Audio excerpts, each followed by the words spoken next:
Já ouvi falar, sim, Rogério. Mas eu não, Conheci? desse desdobramento que você colocou, não. Eu comecei a colocar a gravar, se você quiser fazer a recomendação, porque aqui não pegou na gravação, por favor. É. Para que serve a escola? A editora Terra Mar, é lá de Portugal. A editora, a tradução é portuguesa. E é muito interessante porque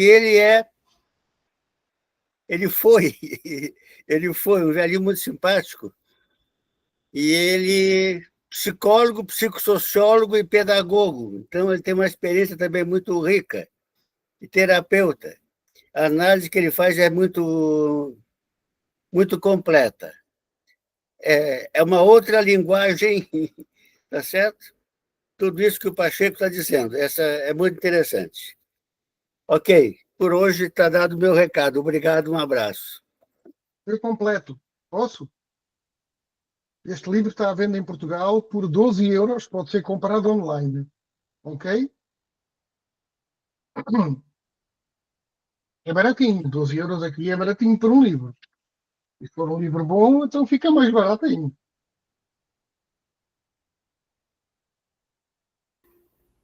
Que bom. É uma obra muito importante. Agradecida, Rogério. O Rogério estava trazendo uma partilha de belezura científica, né, pedagógica e humana, né? Então, vamos trazendo para trazer essas construções de reflexões que estamos fazendo, né? Então, estamos começando, vamos organizar a nossa dinâmica de grupo. Bem-vinda, querida Marta Caldas, está aqui com a gente também. Que bom que você chegou. Olha, Rogério, ela está perguntando o nome. Se você puder colocar a indicação do nome ali no chat, ajuda, tá? Ou se quiser colocar alguma questão.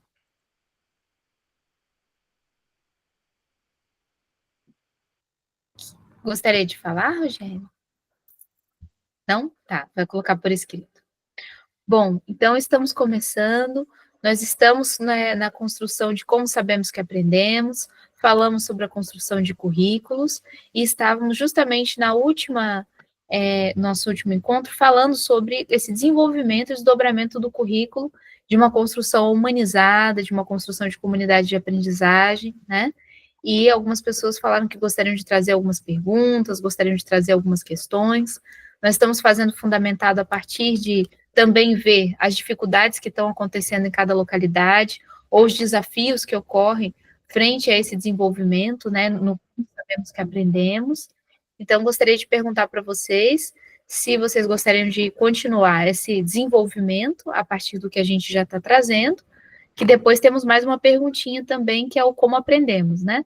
Mas estamos desenvolvendo bem no como sabemos que aprendemos, porque estamos falando sobre como nós podemos demonstrar e evidenciar, né, essa construção da aprendizagem a partir de uma forma, né, humanizadora, de uma forma de comunidade, que normalmente é o que as pessoas não estão, digamos assim, acostumadas pela construção tradicional de educação, que entende-se que o saber aprender está correlacionado a alguma coisa, e não está correlacionado, né, que alguma coisa normalmente é o conteúdo, e não está correlacionado à nossa construção de relação com a aprendizagem, ou seja, de que aprendizagem estamos falando, né?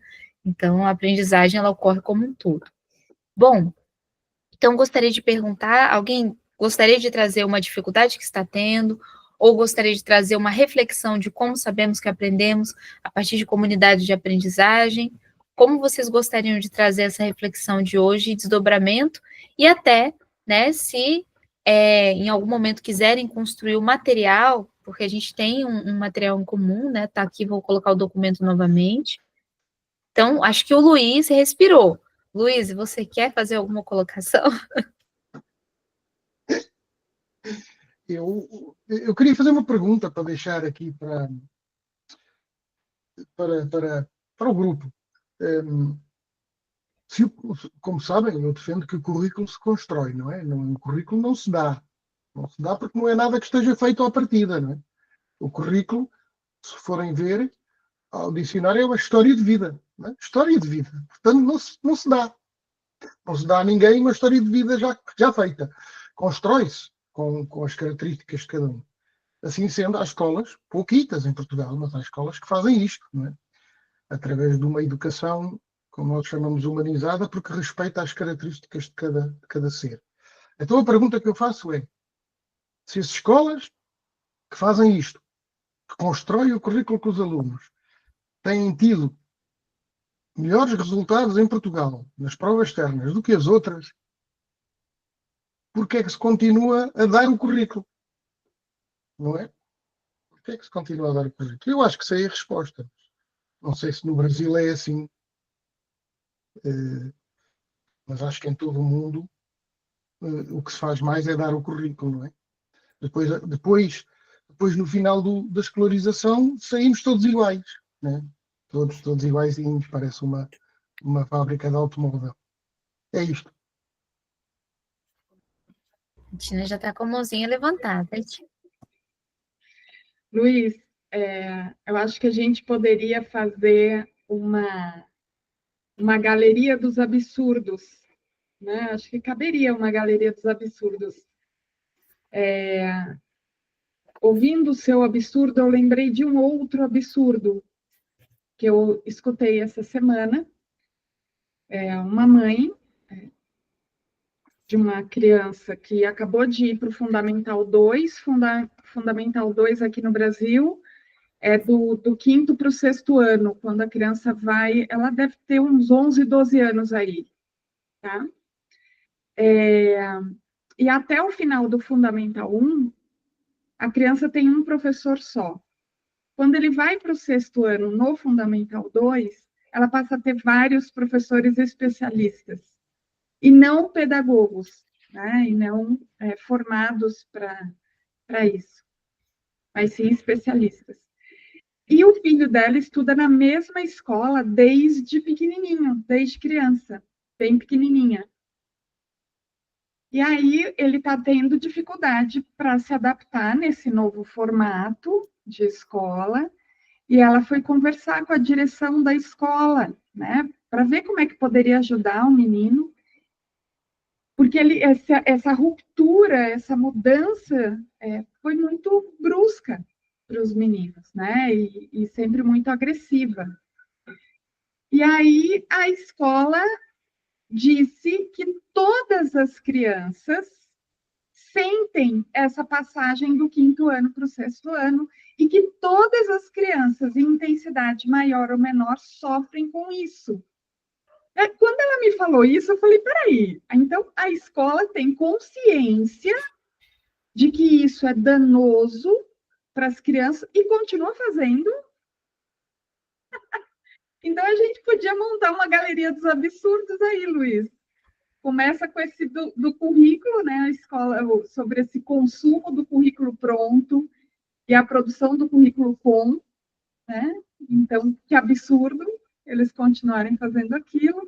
E aí, o segundo ponto, a gente pode deixar aqui essa transição entre o quinto ano do Fundamental 1 para o sexto ano, que é o primeiro do Fundamental 2, que as escolas têm consciência que isso é um absurdo. É isso, foi só uma provocação a mais aí. Isto está um bocadinho desorganizado hoje, mas pronto. Nem peço para falar, nem nada. Mas o que é facto, aqui em Portugal é o mesmo. E igualzinho, todas as escolas têm essa consciência e nos dizem que essa é a dificuldade. Mas não fazem nada para mudar. É tão estranho. Então, queria complementar que, com relação a essa questão, eu vejo, Luiz, que é um problema do ser humano, é um problema de aprendizagem completa do ser humano. Nós temos uma tendência a querer manter um controle sobre as coisas e uma acomodação sobre aquilo que a gente acha que, mesmo não estando bom, nós podemos manter, porque aquilo ali nós sabemos o que é, digamos assim. Só que tudo aquilo que a gente construiu, nós precisamos romper, né? É igual a questão do Piaget, tem que ter o desequilíbrio. Nós precisamos romper as barreiras daquilo que nós pensamos, percebemos, mesmo não estando bom, para a gente poder construir algo novo. Então, essa tendência a se apegar àquilo que já existe, para poder, a partir daí, constituir uma ideia, é uma tendência em geral, não só da aprendizagem com relação à educação, mas na educação isso acaba sendo um pouco mais grave, porque está correlacionado a como nós construímos o nosso comportamento. Então, fica mais visível. Mas a nossa tendência, o pessoal usa um termo hoje em dia clichê, que é zona de conforto, né? Ficar na sua zona de conforto, que já até virou clichê já, né? Porque tem um monte de gatilho, usa um monte de coisas que muitas vezes não se reflete sobre, para nós mantermos aquilo que nós queremos, nós tendenciamos a, mesmo que não está nos fazendo bem, nós mantermos pela estabilidade que aquilo nos causa. E por isso que, dentro dessa construção de comunidade de aprendizagem, é engraçado, porque nós já vivemos em comunidade e nessa construção há milênios, assim. Só que, quando nós estabelecemos uma sociedade que ela dá um retorno do estímulo-resposta que nós queremos para a forma que nós vivemos, mesmo que seja dolorosa ou nociva, nós nos mantemos nisso porque isso estabelece uma certa, digamos assim, um certo sentido de segurança. E isso é muito utilizado, né, ultimamente. Você está seguro na sua construção. Então, se você tem uma prova, você tem uma segurança sobre aquela prova, porque aquela prova te dá a segurança que você fez uma prova para manter aquele tipo de aprendizagem daquela forma. Só que nós sabemos que isso é irreal. É como, por exemplo, nós nomearmos alguma coisa e acreditarmos que aquilo é porque é, indiferentemente se aquilo faz bem ou não. Como aconteceu, nós temos os costumes das regiões, tem aquelas questões dos comportamentos que a gente vai repetindo e mantendo a forma de fazer do mesmo jeito, mesmo que aquilo não esteja fazendo bem, mas é como todo mundo fazia antigamente. Tem um livrinho muito bom para esse também, que eu deixo de reflexão, que é o Fernão Capelo Gaivota, né, do Richard Bach, que ele traz essa reflexão de quando uma das pessoas começa a fazer uma mudança, no caso é uma gaivota, começa a fazer uma mudança, o que causa de diferença nas outras para perceber a necessidade daquilo mudar. Porque tem um comportamento que precisa ser melhorado. Tanto que isso é a lei da evolução. Se tem algo que não está bem, nós vamos percebendo a necessidade de mudar, até conseguir evoluir aquele comportamento que não está bom. Então, eu vejo que é muito importante a gente ter essa ideia realmente de como sabemos que aprendemos numa demonstração de mudança e necessidade de transformação, para que nós possamos evidenciar isso. A Tainara está colocando que esse livro é ótimo. Sim, por favor, Tainara, leia mesmo e fala para eles lembrarem de ser também gaivotas que voam, gaivotas que constroem a sua própria trajetória e autonomia, porque a gente tem que pensar fora da nossa caixinha de segurança. Porque a segurança ela não está em ter uma caixinha. A segurança está em nós sabemos o que nós estamos fazendo. Esse é o princípio da consciência. Quando nós sabemos o que estamos fazendo, nós temos possibilidade de ajudar o meio naquilo que ele também tem. Se nós não sabemos o que estamos fazendo nem o que está acontecendo, como nós poderemos ajudar ou até construir mudança? Mas para conscientizar os seres, nós precisamos trazer essa reflexão sobre a forma como nós construímos não só o nosso conhecimento, mas a forma do desenvolvimento da nossa aprendizagem. Então, eu queria trazer umas outras reflexões também nesse âmbito, mas vi que o Rogério está com a mãozinha levantada, acredito que ele também quer trazer alguns complementos, ou até incômodos, ou quem sabe respostas, né, Rogério?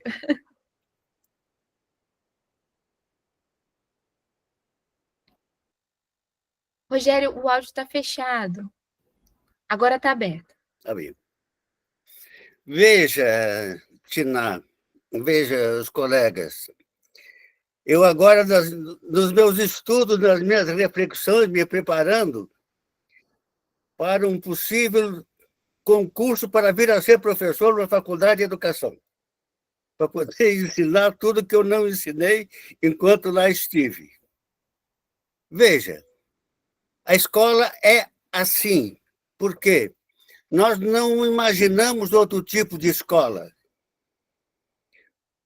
Porque desde que nós entramos na escola, é aquele modelo.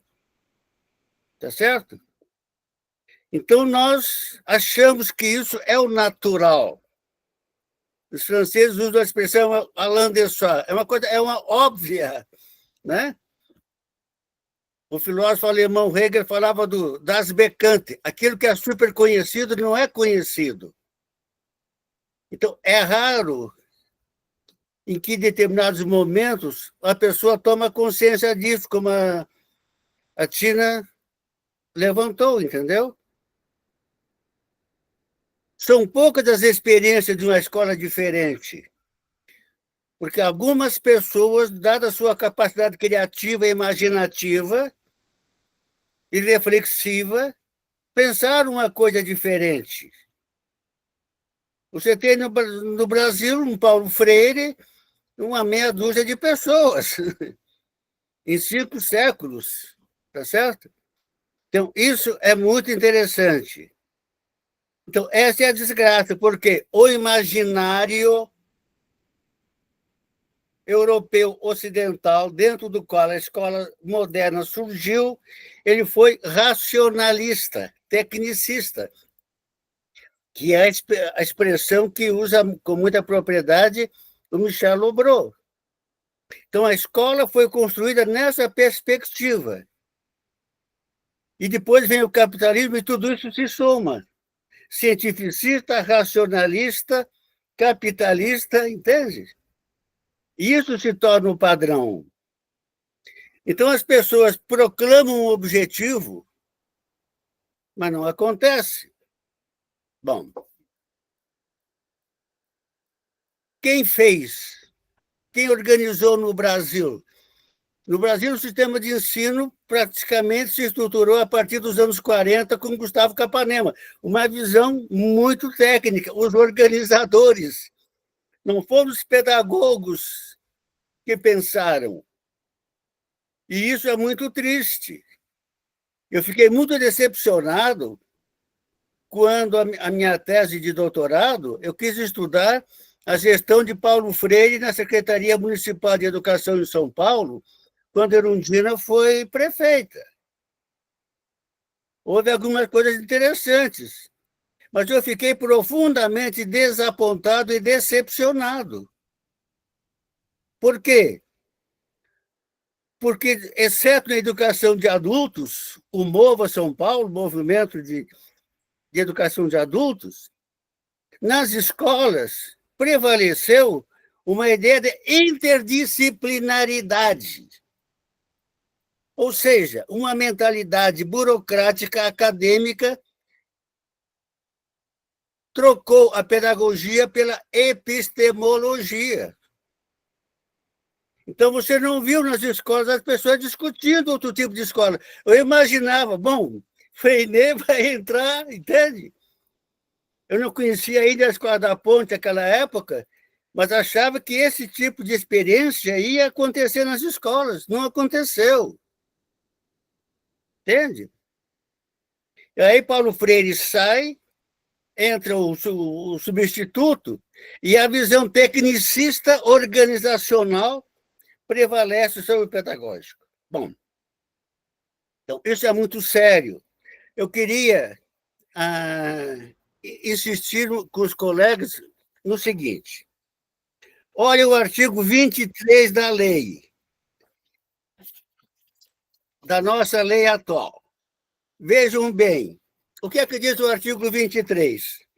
O artigo 23 fala das disposições gerais sobre os níveis e modalidades de educação e ensino. O que é que diz o artigo 23? Olha lá. A educação básica poderá organizar-se em séries anuais, períodos semestrais, ciclos, alternância regular de períodos de estudos, grupos não seriados, com base na idade, na competência e em outros critérios, ou por forma diversa de organização, sempre que o interesse do processo de aprendizagem assim o recomendar. Vejam, isso aqui está no texto da lei, é a confissão do reconhecimento da irracionalidade do que está sendo proposto. E lá no artigo 81, ele vai dizer o quê? Vai dizer que é permitida a organização de cursos ou instituições de ensino experimentais, desde que obedecidas às disposições desta lei. No caso, ele tem as disposições do artigo 23. Então, eu penso, eu não vejo, não tenho conhecimento no Brasil, nem aqui no Distrito Federal, de grupo de professores que se organizem, entendeu? E vão aos conselhos de educação pedir autorização, entendeu? Para fazer essa escola experimental, que é o caminho, tá certo? Para se fazer uma coisa mais orgânica e fugir desse imaginário efetivo que é efetivamente tecnocrático, tá certo? Que não é humano e que não cuida exatamente da dimensão subjetiva dos educandos. Era isso. Agradecida, Rogério. Luiz. Sim, só uma coisinha rápida para complementar. Aqui em Portugal eu fiz um estudo há uns anos sobre a formação inicial de professores. Pois conclui-se que ela é toda tecnocrata, não é pedagógica. Não é pedagógica. Eu não quero falar o que vou falar por falta de modéstia. O meu curso era o único que tinha cadeiras pedagógicas, na altura que eu me licenciei em Portugal. Era o único que tinha cadeiras didáticas, pedagógicas, de avaliação. Agora imaginem, aliás, o sistema educativo português ainda está com muitas pessoas que vieram de áreas técnicas, engenheiros a dar matemática, economistas a dar economia, não é? Ainda está com muita gente. Os cursos de formação de professores não são assim tão antigos, mas são muito, muito virados para a questão técnica do ensino. E enquanto assim for, nós, nas escolas, vamos ter muita dificuldade em tentar que as pessoas percebam que há aqui um conjunto de outros critérios e outras variáveis que são tão ou mais importantes neste momento. Não sei se no Brasil é o mesmo, eu não estudei as formações. O Brasil é um mundo de formação inicial de professores, com certeza. Aqui não, hoje é um pouco mais, mas na minha altura eram poucas as universidades. Uma para cada área, talvez, não é? E assim estamos com muito trabalho por fazer.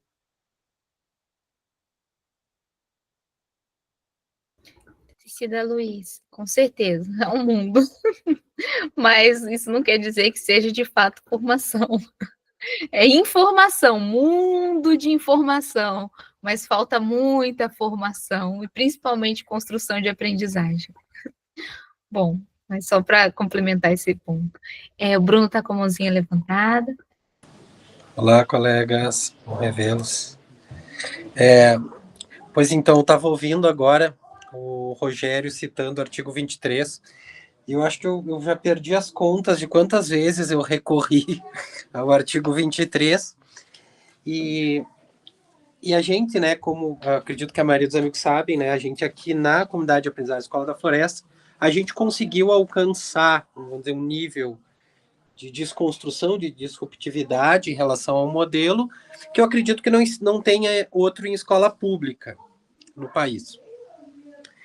E é muito difícil isso, assim, olha, e eu acho que, porque esse instituído, a força desse instituído, dessa obviedade, como falou o Rogério, isso que é tão óbvio que ninguém se permite e nem permite ao outro pensar que possa existir. Então não é que não sabe, não só não sabe, como não sabe que não sabe. É aquele território proibido, onde... E é incrível, por mais que as pessoas sofram com essa experiência escolar hegemônica, elas defendem isso como a própria vida. Os modelos instituídos, os educadores que representam esses modelos instituídos, eles, mesmo que eles estejam infelizes, quando tu traz a outra possibilidade, eles defendem aquele modelo da infelicidade com um desespero visceral. Então, a primeira coisa, a gente eu acho que o que a gente precisa, enquanto grupo, aos poucos focar, as brechas, as frestas que existem nessa hegemonia, porque ela existe. Porque não tem como um sistema que muitas pessoas percebem a falhabilidade, a ineficiência, que não tenha como encontrar essas... Eu acho que é nessas frestas que a gente precisa focar nossas reflexões e compartilhar as frestas que cada um de nós encontramos para nos fortalecer enquanto rede. Porque o sistema educativo, ele tem uma força de perpetuação acima, às vezes, que o próprio modelo de Estado, que acima que o modelo da... Parece que a indústria da medicina convencional consegue ser mais progressista que a educação, sabe? Por mais corporativismo que existem, vários outros órgãos, eles conseguem andar um pouquinho mais rápido que a escola. E isso, a gente tem que olhar para isso e conseguir pensar estratégias reais de encontrar essas brechas. Aí o que acontece? Eu estou ajudando uns amigos que têm há muitos anos uma escola de educação infantil que eles estão em processo de abrir ensino fundamental e eles queriam trabalhar no paradigma da aprendizagem. Eu ajudei ele na construção de documentos e tudo mais. E aí a gente recebeu a visita lá dos pessoal representando o Conselho Estadual de Educação, e eu tive que, aí tu pensa, bom, o Conselho Estadual, tem que ser a galera que, pelo menos eles, têm alguma noção. Eu tive que citar o artigo 23, eu tive que mostrar que era possível se organizar por ciclo, tudo. Então, a realidade é que até hoje eu não cheguei em nenhum lugar administrativo, em nenhuma esfera dentro da educação, que as pessoas entendessem um pouquinho da lei. Eu não falo nem de pedagogia. É uma tradição conservadora que eles reproduzem de um para o outro e eles falam com status de verdade como se existisse lei. Eles dizem, não pode fazer isso. Tá, segundo qual artigo e qual lei? Mas não sei, porque... E sabe, só que é desesperador, porque é uma coisa assim, tu tá em terra de louco e não importa o que tu fale e tu mostra, e tá aqui o artigo, tá aqui as referências da educação, e é impressionante. Aí foi, as visitadoras lá, eu tive que explicar tudo, olha, é isso, aquilo. Aí eles sempre perguntam, tá, mas aí como é que uma criança vai vir de uma escola seriada para outra escola, como é que vai acontecer essa transição? E eu tô aqui na LDB, a instituição que recebe, é obrigado a fazer essa conversão, não lembro como é que eu não pronuncio, sabe? Aí foi os documentos para eles analisarem lá, aí voltou as correções.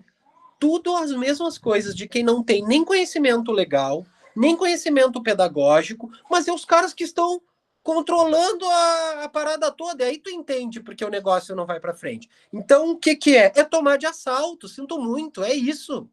Não é discutir, porque não há discussão, porque eles não têm base, nem teórica, nem pedagógica, nada. Eles têm a força do hábito, a força da tradição. E quanto a isso, não tem argumento, porque não, mas isso, não, mas não pode. E não tem debate.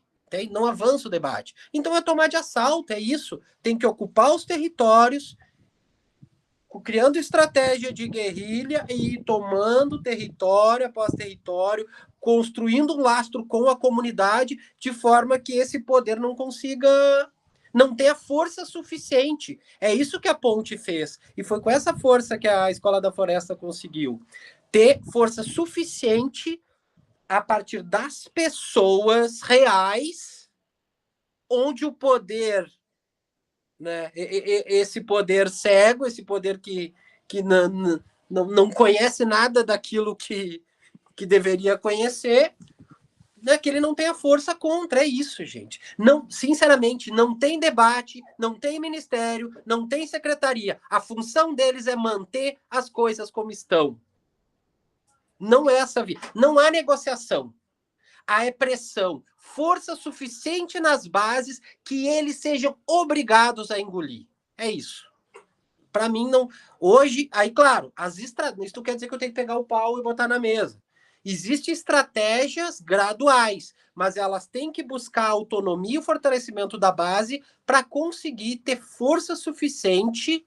Pode ser lento, pode ser gradual, né? Não é assim de uma hora para outra, mas tem que chegar a um ponto onde a base seja tão forte, o apoio dos pais da comunidade, que nem esses intelectuais na Torre de Marfim consigam botar fim. Senão, não vejo outra forma. Então, muito bom. Maria Antônia. Oi, bom dia a todas e todos.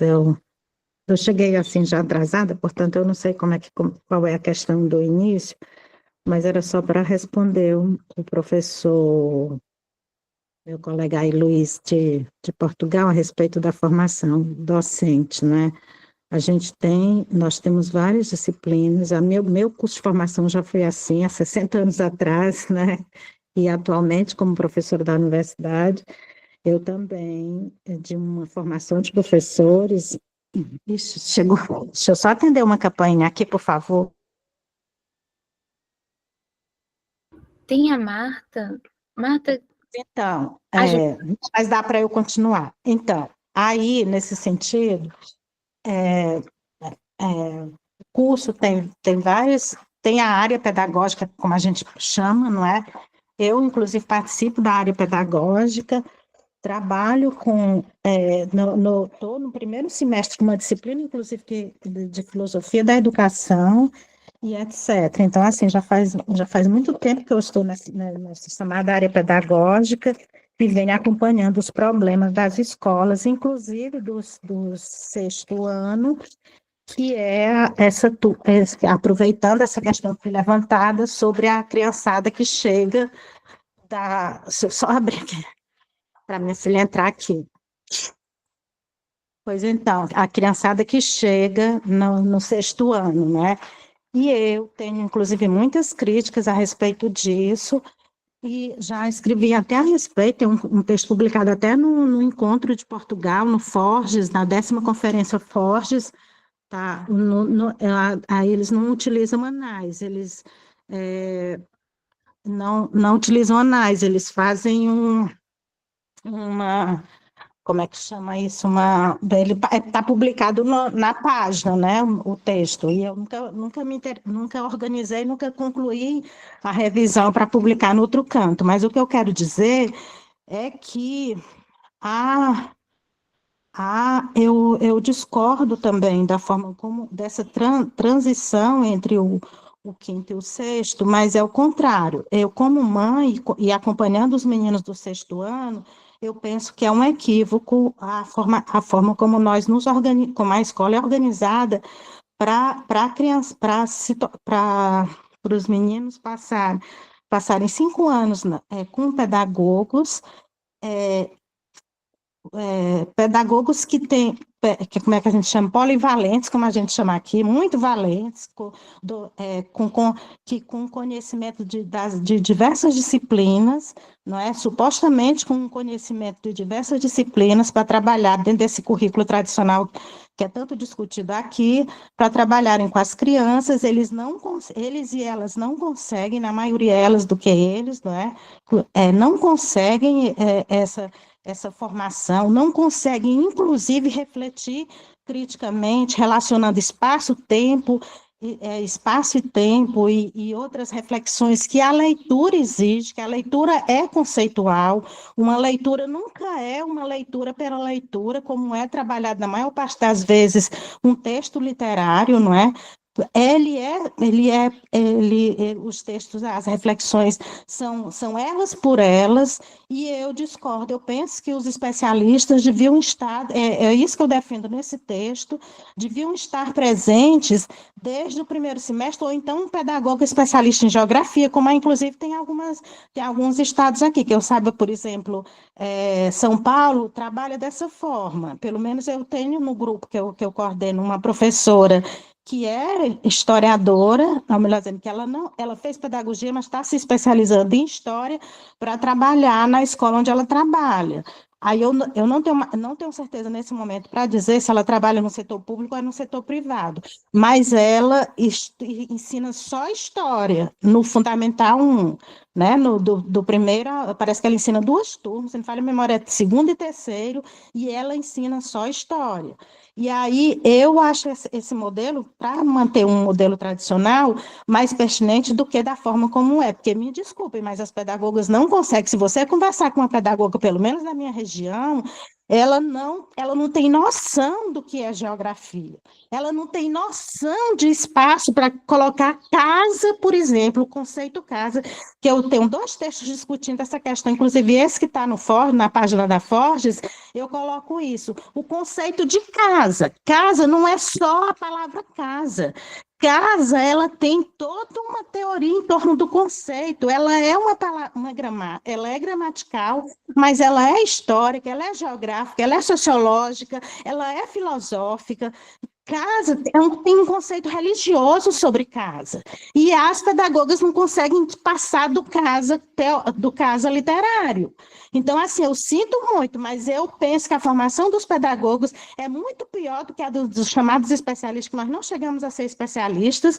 Uma pessoa que está numa formação inicial não é para ser considerada especialista, não é? Especialista é um patamar já acima da formação inicial, mas o historiador, ele pode defender um conceito de casa situado no tempo e no espaço, mas um pedagogo não consegue. Sinto muito, ele não consegue, mesmo que ele saiba ensinar geografia lá ou história lá, ele ensina da forma mais tradicional possível. Aquilo que se discute já no curso inicial de formação de professores em história, que se discorda totalmente, inclusive, me desculpe o professor José, da descoberta do Brasil pelos portugueses, os pedagogos repetem isso, tal e qual para as crianças. Então, assim, eu discordo totalmente do pedagogo inicial, da forma como ele é formado no Brasil, pelo menos, dele estar com uma criança, 5 anos com uma criança. Ele, me desculpem a sinceridade, mas ele aleja intelectualmente a criança. Quando a criança chega no 6º ano, ela chega incapaz de aprender qualquer outra coisa.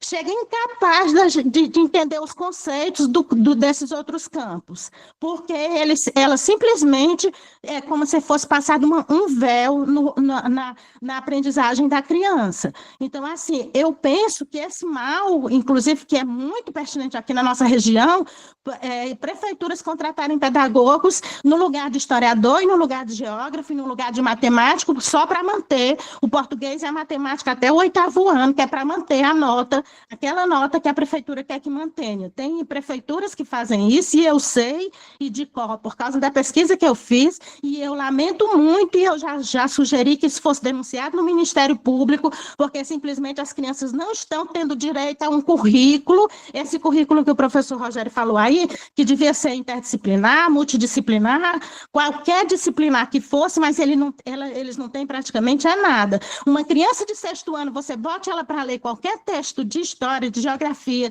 de matemática, qualquer texto, ela não consegue ler. Ela só lê, se for da área literária, aquilo que ela foi treinada para ler. O que os pedagogos têm feito na nossa região é treinar a criança para passar em prova. Então, assim, isso é lamentável, muito lamentável. Eu já teria denunciado, inclusive ontem, para fechar minha fala, que eu sei que eu já passei do limite, ontem nós passamos a semana num encontro de ensino de história, e ontem o professor que veio palestrar para nós, ele sugeriu que a gente pode tensionar matérias para o Conselho Nacional de Educação, e eu saí de lá com essa determinação. Vou entrar em contato com o Ministério da Educação e tensionar algumas questões relacionadas a isso, porque as crianças simplesmente estão sendo alejadas do ponto de vista do direito que elas têm à educação. Numa escola tradicional, se a gente tivesse uma escola tradicional, não estaria do jeito que está. Nem isso a gente tem. E a gente não pode chamar isso que está sendo feito no Brasil, ou pelo menos na região que eu moro, de escola tradicional. Você chama de qualquer coisa, porque não é, por exemplo, a escola que eu tive, que foi de um conteúdo multidisciplinar. A escola que eu estudei nos anos 70, no ensino fundamental 1, era um conteúdo multidisciplinar. O que nós temos hoje não é.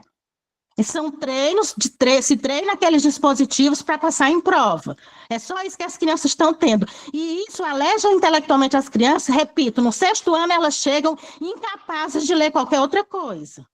Obrigada, gente. Desculpa aí, porque isso realmente mexe demais comigo. Já tentei escrever, meu projeto de residência pedagógica foi em cima disso, foi para discutir, para pesquisar leitura e escrita, a partir do 6º ano, que é onde a gente tem acesso, para ver quais eram os problemas que as crianças tinham, porque que elas não estavam conseguindo. Então, assim, eu não estou dizendo à toa, não. Eu fiz uma pesquisa sobre isso. Obrigada. Um desabafo da Maria Antônia, com reflexões sobre o que a gente está vivenciando, né? É difícil mesmo, mas vamos encontrar também as soluções, né? Mesmo que sejam difíceis. Eu estou com um pouco de dificuldade de internet aqui, mas a Marta tinha levantado.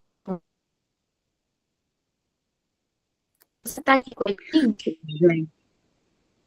Estou aqui, Zizi. Oi, gente, feliz ano novo. Faz tempo que eu não vejo vocês. Saudades. Eu vou aumentar aqui um pouquinho o volume, estão me ouvindo bem? Então, eu entendo bem o que Maria Antônia traz, contudo, eu queria destacar que a gente começou falando, né, e Luiz trouxe bem para a gente a questão do currículo, que ele é dado, mas que, de fato, deve ser construído. Mas como construir se aquele profissional não sabe, de fato, o que está fazendo? Então, assim, eu pego um pouco da fala da Maria Antônia com relação à nossa formação, mas discordo dela também, porque eu sou pedagoga e eu sei muito bem a definição de cada área, então, mas passa pela nossa formação. Para quem não sabe, eu fui aluna de Rogério Córdova lá na UNB, Faculdade de Educação, então, digo que tive um certo privilégio nessa formação, mas eu quero trazer aqui a questão da consciência que também Zizi citou.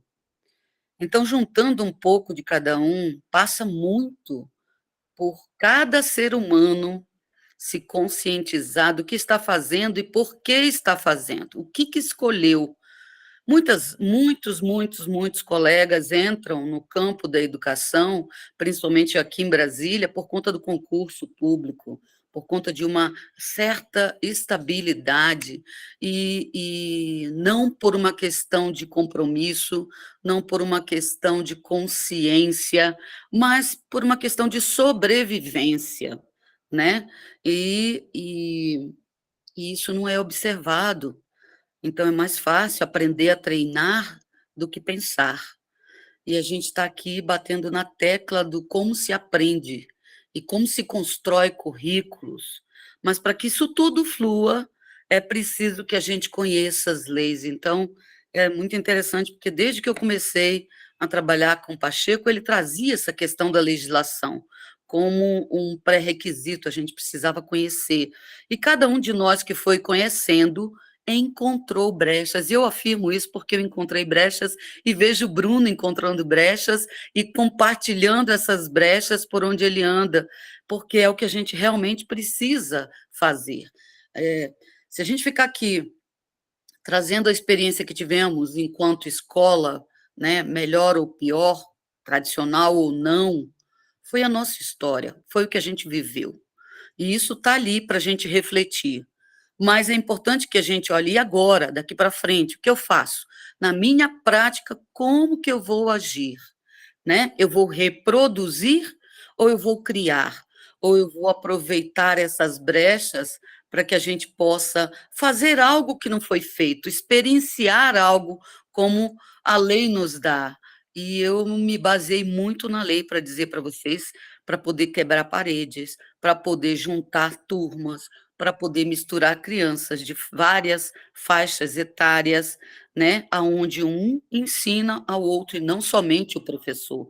Mas o professor é fundamental quando ele tem consciência, quando ele não quer ter o controle de tudo, porque quando ele traz esse desejo também de querer controlar tudo, ele já limita.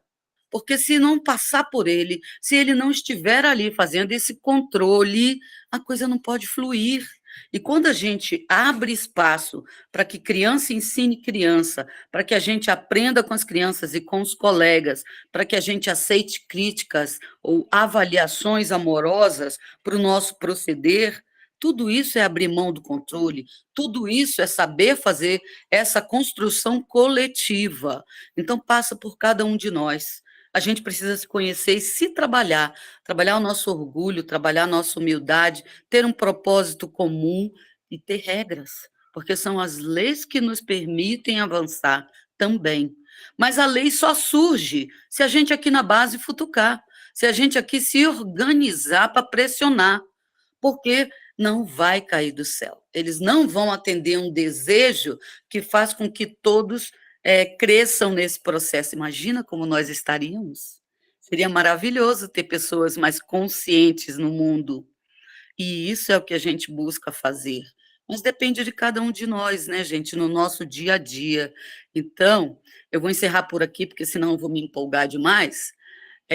Mas eu digo para vocês que eu fico muito feliz de sempre que eu venho, sempre que eu escuto vocês, e que eu vejo que a gente tem ainda um caminho árduo, mas que é possível, que para mim, vocês são uma base de apoio para que eu continue sonhando, acreditando e fazendo o que está ao meu alcance, à medida que eu me conscientizo e que eu sei que é coletivamente também que a gente se apoia. Então, contem comigo sempre. Gratidão. Feliz Ano Novo. Agradecida, querida Marta, sempre muito sábia, trazendo muitas reflexões da vivência, da experimentação de comunidade de aprendizagem, de humanização. Agradecida seu compartilhar também. Vamos ter um 2025 de muita construção e vamos nos ajudar também a avançar, né? Porque nós precisamos, nessa troca, nessa interação em rede, a gente consegue aprender com o outro como nós podemos melhorar a situação que está ocorrendo conosco. E daí surgem várias ideias. Então, os nossos valores vão sendo constituídos nessa prática, né? Agradecido. Rogério está com a mãozinha levantada. Olha, a pauta hoje está muito rica. O Bruno levanta a questão da instituição. Isso é muito sério, é muito sério. E eu me pergunto como é que nós podemos nos organizar para um trabalho político mais amplo. Eu mudei a minha maneira de pensar a educação quando, em 79, eu voltei do mestrado e administração de sistemas educacionais e não soube dar resposta ao meu amigo e colega que era o secretário municipal de educação, queria fazer uma outra escola. Eu fiz um mestrado na Fundação Getúlio Vargas, mas nunca se falou em escola. Se discutiu Paulo Freire, se discutiu uma opção de coisa, mas não se entrou. E o prefeito, na época, Dirceu Carneiro, Lages, Santa Catarina, surgiu até um livro, Lages, da Força do Povo, escrito pelo Márcio Moreira Alves, na época, queria fazer uma gestão alternativa. E aí, como que se ia fazer essa escola alternativa? Foi aí que, de idas e vindas, se chegou a Freinet. E aí a coisa tomou um rumo, entendeu? Quando se descobriu uma outra maneira de fazer escola, entendeu? E Paulo Freire tinha educação de adultos. A gente não sabia fazer essa organização para a educação para o ensino primário de então. Vai lá. Essa é uma questão. Agora, eu fico preocupado porque eu vejo aí a turma da oposição, entendeu? Partido dos Trabalhadores, isso, aquilo, e não se constrói uma escola para o trabalhador, para os filhos dos trabalhadores, que foi todo o trabalho de Freinet, que é todo o trabalho do Pacheco. Como é que se chega ao MEC? Então, o discurso é sempre o discurso tecnocrático, tantos bilhões aqui, tantos bilhões lá, escola em tempo integral é duplicar a tragédia, e a desgraça, e a tortura. Porque se você não muda, entende? Se faça 4 horas numa escola humana, ganha muito mais do que gastar dinheiro em quantidade, e não se mexe na qualidade. Esse é um ponto. Como é que se pode? O documento, o texto que eu disponibilizei hoje junto à Zizi, do Colégio Clístenes, mostra que na França tinha lá um departamento de inovação escolar. É preciso que o MEC tenha isso, é preciso retomar isso, entendeu? Forçar essa linha política para evitar o que o Bruno contou, que é isso mesmo, entendeu? Não é possível que você quer fazer um outro governo e a educação fica no quantitativo. Essa é a primeira questão. Segunda, eu fico feliz que a Marta não ficou deformada pela minha participação e que ela foi além daquilo que a faculdade oferece. Veja, aí a minha conversa com a Maria Antônia Adrião. O curso de pedagogia é uma tragédia, viu, Marta? A partir do nome. Do nome. Eu trabalhei 5 anos brigando no currículo do curso de pedagogia, entre 97 e 2001. A gente fica perdido. O que é pedagogia? Ciência da educação. Falta um foco. A Faculdade de Educação, no meu entendimento, deveria ser o grande magisterium, é o espaço de formação de professor. E a formação do professor é baseada na docência. Docência.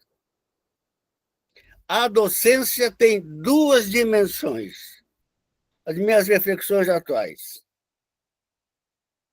A primeira dimensão é a dimensão pedagógica, no sentido estrito, que é a construção das relações pessoais, interpessoais do professor com seus alunos e do grupo, a formação, a gestão da classe, a gestão do grupo, a construção do ambiente humano.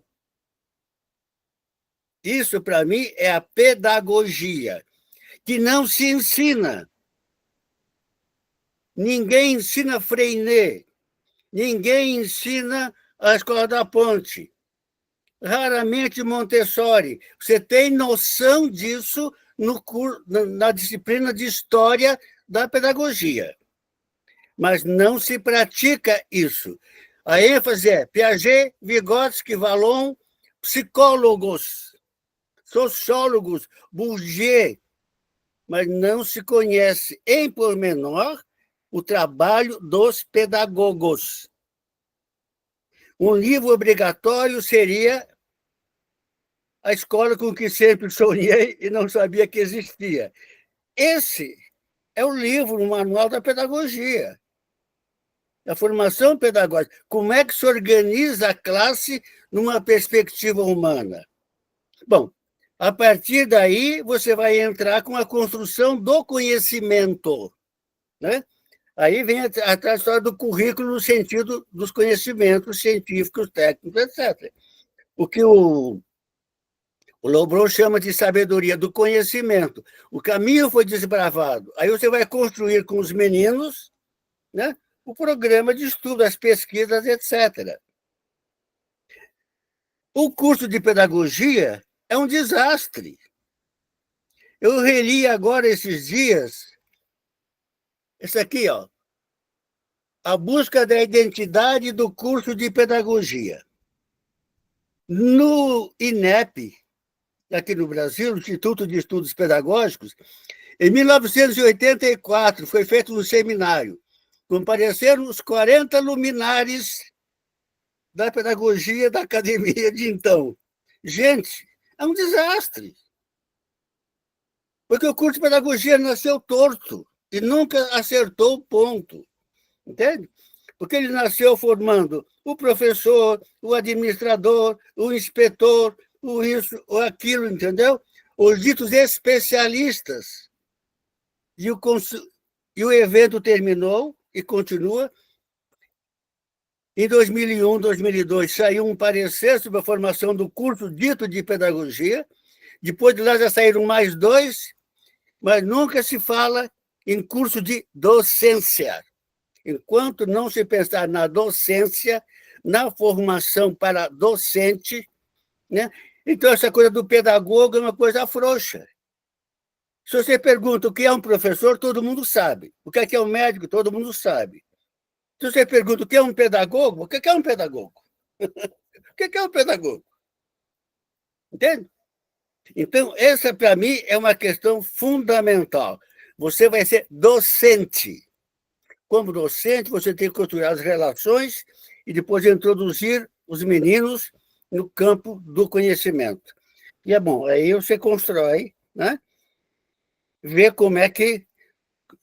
Eu espero que a Marta... Precisamos conversar, Marta. Eu quero ver o teu relato da escola, da tua escola. Como é que você fez? Isso é extremamente importante. Entendeu? Para dar pistas aos outros, como é que pode acontecer. Você já escreveu, Marta? Então, eu vou ficar no teu pé agora, entendeu? Porque isso é fundamental. Essa é uma contribuição que a pós-graduação nunca deu, porque doutorado nenhum dá isso. São estudos teóricos, tecnicistas, entendeu? Coisas interessantes, mas não tocam no essencial. E o essencial é isso, o que você conseguiu fazer na sua escola, que é fundamental. Por hoje está bom, muito obrigado. Desculpe, pessoal. Mas veja, Zizi, a gente precisa conversar, o grupo aqui e com o Pacheco, como é que se pode fazer uma moção para trabalhar junto ao Ministério da Educação e junto às prefeituras de oposição. Não adianta você querer converter o governador de São Paulo, nem o de Minas, nem o de Santa Catarina. Mas você tem prefeituras, você tem espaços, o Nordeste inteiro, onde há governantes que, teoricamente, proclamadamente, são de partidos que têm uma outra proposta de sociedade. Então, tem que ir além desse discurso de escola, aumentar o tempo de escola e gastar bilhões. Nós precisamos gastar mais cérebro e menos bilhões. Porque enquanto não mudar a relação, você pode botar 50% do PIB para a educação, o fracasso vai ser o mesmo. Você não vai conseguir, porque o problema é qualitativo, está na relação. Bom, só para uma alô, muito bom, Rogério. Realmente, a aprendizagem ocorre por relação. E por isso mesmo que nós temos dificuldade, porque as relações humanas é o nosso maior potencial e a nossa maior problemática. Bom, nós já passamos o nosso tempo. Aí eu gostaria de confirmar com vocês gostariam de fechar mais 5 minutos para poder fazer um fechamento? Eu vi que o Bruno estava com a mãozinha levantada, a Marta também. Ou gostariam de passar para o próximo encontro? Tudo bem, 5 minutos para fecharmos a colocação de hoje? A Marta, não sei se ela queria confirmar com o Rogério, que o Bruno deve ser uma questão de complemento também. Marta, você quer fazer alguma colocação? Eu passo para o Bruno, que daria o fechamento sobre complemento. Ok, só para dizer que a gente tem 2 trabalhos, né? Um do professor da UNB que me acompanhou, Alexandre, em que ele fez um livro e muitas das coisas ele se baseou no trabalho que ele fez na 115, entrevista comigo, ele pediu até que eu lesse, e nós temos um jovem de Petrópolis, não sei se vocês lembram, é um colega nosso. Diego. Não é o Diego, tem mais um. Ele É o fez Conrado. Conrado, verdade, é Diego Conrado. Ele fez o TCC dele também baseado nessa experiência de tutoria da 115, então é fato que não está tudo lá, mas o que o Bruno faz é muito semelhante ao que eu fiz, encontrar as brechas da lei ou a própria lei para fazer o que a gente quer fazer, porque a lei está aí e a gente não usa ela pela força do hábito, do costume, está aí, mas não pela lei, né? Então, só destacando isso. Mas é um bom tema para se escrever. E bom estar com vocês. Beijo. Agradecida, querida Marta. Bom, Bruno, está com a mãozinha levantada. Sim, acho que primeiro, eu acho importante valorizar todas as esferas de ação e valorize, acho importante as pessoas que querem por dentro do instituído, das instituições, seja Ministério da Educação, ou Secretaria de Educação, fazer essa movimentação. Então, acho importante, não é ou, mas mas o que eu tenho visto é que, primeiro, a gente vive um descolamento, né? Tem a universidade ali produzindo teoria, inovação e discurso, e a prática do chão de escola, isso não se conecta. Acho que é um dos primeiros problemas que a gente vive. E esse descolamento, eu acho que uma das maneiras de intervenção nessa realidade é a partir de uma mudança estrutural, não das ações, mais ações desde baixo do que desde cima. Aí a gente vê o caso, por exemplo, que o Rogério citou. O Paulo Freire, que é o Paulo Freire, não conseguiu. Paulo Freire não conseguiu quando foi para a secretaria. Então, o que a gente precisa? É intervir na realidade no chão de escola. Começar desde baixo, porque o instituído ele se processa em função da sua permanência enquanto instituído. Se a gente quer uma força instituinte, a gente precisa ir a partir dos territórios. E a partir desse território, porque a lei, nós já podemos. A LDB, ela já dá margem para a gente fazer tudo aquilo que a gente gostaria. Não há impeditivo legal. Então, já dá. Por que a gente não consegue levar isso à prática? Por causa dessa tradição, esse conservadorismo por costume, que não tem nem base legal, nem base teórica. Então, eu acredito que, agindo desde baixo, desde o território, e trazendo essa força que a LDB dá, dando essa liberdade, essa autonomia das escolas, conseguir fazer esses espaços desde baixo, para mostrar que é possível. Eu acho que existe uma questão muito forte que é mostrar que dá. Porque o que acontece? Tu vê as formações pedagógicas tradicionais. Né? Chega alguém da universidade, fala, tem que mudar, tem que acontecer. Aí os professores, mas tu já fez? Aí o palestrante, não. Aí dá uma desculpa para dizer que ele não fez aquilo que ele está. Ele está discursando sobre inovação. Então, quando a gente começa a criar territórios que dizem, não, nós fazemos, é possível, está aqui. Isso vai criando desde baixo um movimento que resgata uma esperança na possibilidade que existe caminhos para isso.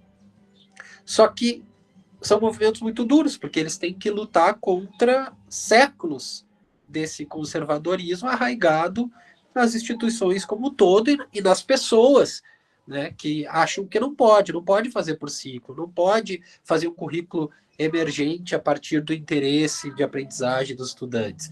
Então, eu entendo que a força de potência, mesmo que precisamos sim pessoas que queiram debater em nível de ministério, o que a gente precisa é ocupar as escolas. Ocupar as escolas e respaldado pela legislação, dizer que é possível, que nós vamos fazer e buscar força nas pessoas. A Escola da Floresta conseguiu fazer o que fez porque buscou, não nas secretarias, a gente buscou, foi um efeito cavalo de Troia, a gente entrou para dentro da escola, quando viram o tamanho do que a gente queria fazer e quiseram nos tirar, já não dava. Porque tinha uma aceitação e um respaldo junto à comunidade, às pessoas reais, que gostavam e que queriam que aquilo se mantivesse. Então é essa força que a gente precisa. A ponte só conseguiu se manter por isso, porque tentaram destruir a ponte várias vezes. A Escola da Floresta, todo ano há tentativas. O que mantém é os pais, as famílias. Então a gente conseguir essa força desde o território.